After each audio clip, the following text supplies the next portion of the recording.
Hello again, YouTube. Let's look at these things right here, which are car door locking motors. I haven't really seen very much about these on the internet, aside from like how to actually use them in a car. But what I'm planning on using these for is for robotics, because they are a type of linear actuator, and it has a travel of about an inch. Actually, we can measure that now. So at its maximum extent, it's about here. So you get 1 inch to, so you have a fair amount of travel, and it's 12 volts linear actuator. It's roughly 6 inches across, and it just has 2 leads to power it. You can do forward and reverse it, but this seems like a good idea to use these for some robotics applications, especially for like hands. At Harbor Freight Tools, they sell little claws that you can just squeeze and then it'll close, and like those little grabber claws.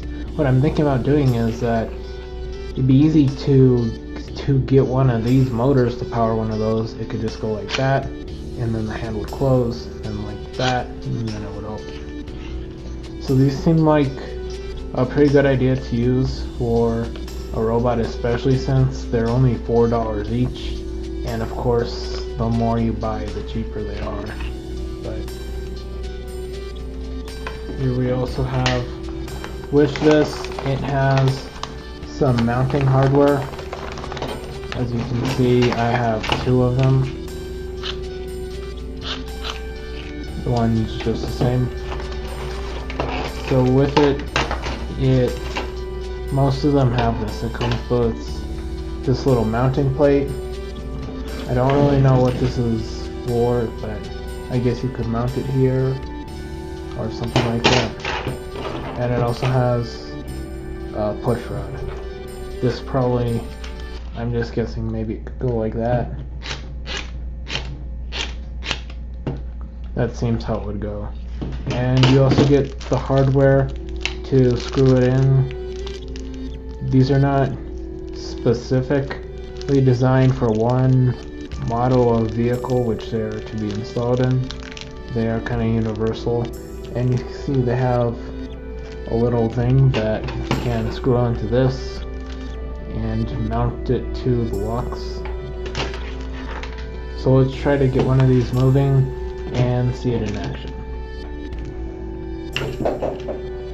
Just using my computer power supply converted into a power adapter. You can see power supply, and I put a little switch on it, and these are the other things. But we see we're going to use 3.3 volts, 5 volts, and 12 volts. This device is meant to be run on 12 volts, but it does run off 3.3 volts just fine. It's probably slower though. So you just hook up the wires. It doesn't have positive or negative, just for either direction. So yeah, that's closing, but right now it is closed, so we want it to open. So we reversed our wires, and it opens, so we can squish it down ourselves. It's at its full extent, and let's close it. So you do get this. See, if I push against it, let's see how strong it is.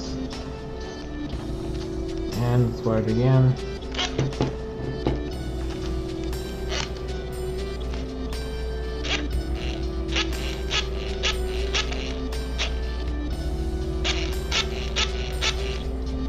Okay, so now we have powered this off of 3.3 volts. Let's see if powered off of 5 volts.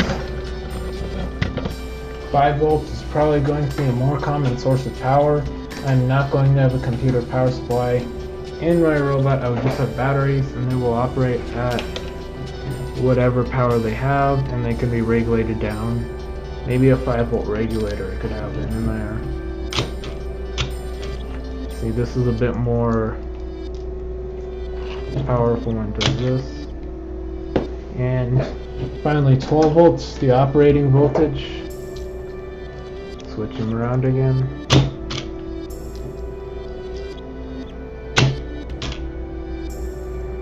Okay. But in order to run this, we can't just be switching the wires back and forth. If we want to have this being automated, we would have to have some sort of an H-bridge. You could buy them, but I would like to build one myself using transistors and relays.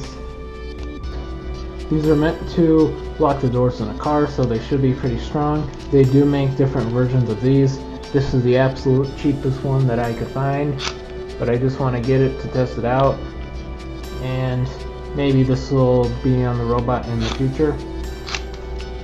Just a very simple idea, as opposed to having to build linear actuators using a drill motor and other things. You could just get this one for a quarter of the price of it anyway. So what I want to do now is let's actually measure the resistance of this, because I don't know if I could power this using transistors or relay, because obviously it is inconvenient to have to switch the polarity, and we would have to make some sort of H-bridge to control it. That would vary based upon the power consumption of this. So let's get out a multimeter and measure its properties.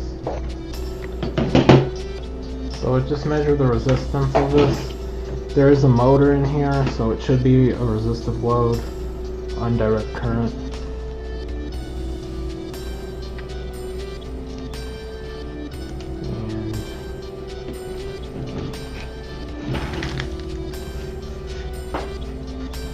So it's about 2 ohms, and if we do the calculation, let's say we run this off of 3 volts, then we can calculate the amperage of it, and that would be 4.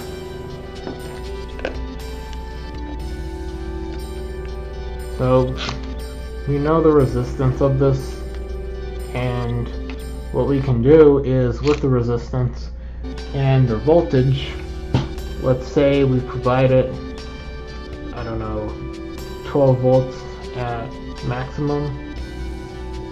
So your voltage divided by the resistance should give you your amperage.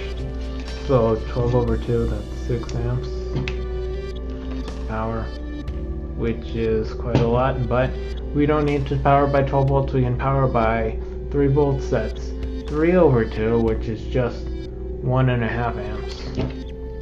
And I know that the relays which I make are about 6 ohms, so that does bring us down if we use relays to power the coil rather than just the motor directly. But that's really not good enough. I would probably use power transistors and make a controller just to power it. It doesn't really have to have any kind of positional control. The way that this moves, it's so fast that, like, you're never really gonna be like here. You're always gonna be there or there. So it is like all or nothing. It's a very digital control, and that should be simple to make. And I will probably use these in some sort, look for them when I build the hands of the robot. These would be useful. Maybe in heads, but just to let everyone know that these kind of motors may be useful for whatever you're looking for if you need a linear actuator. And it is pretty small.